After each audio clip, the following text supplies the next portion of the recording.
Magandang gabi, Having the right attitude when it comes to work. So, ngayon is 6:36 na. Usually, nag-out ako ng 6 p.m. kasi yung duty ko is 9 to 6 p.m. But then, sabi ko nga, having the right attitude when it comes to work. So, usually, lalabas na ako ng 6. Nagkaroon ako ng tawag, sabi nila emergency daw. 5:58 ko na-receive yung tawag. So, I had to answer it and I had to respond. Kasi nga, yun yung duty ko within the duty shift.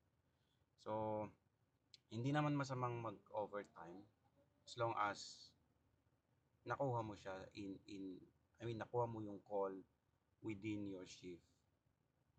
So, ayun, nag-attend ako ngayon ng emergency and simple lang naman. But then, may problem, may ano lang yung patient. Medyo nahihilo.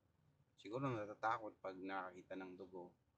So, ayun, hindi naman masamang mag-overtime sometimes. Kasi, give and take lang naman yan eh. Minsan talaga nakakauwi ka naman ng on time. Minsan relax ka lang din naman, di ba? So, why not extend kahit papano kung kailangan ka naman. So, ayun, let's just see things in a good way. Kasi kung halimbawa, ang isip mo, ano ba yan? Dumating pa yung tawag. Kung kailan pa uwi na.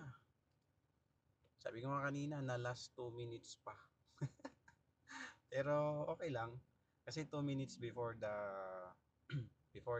yung out ko, dumating yung call. So, ayun, it's satisfying naman to see people, to help people, di ba? Okay, wala lang, na-share ko lang. At ayun, pauwi na ako. So, naka-green na and bye-bye.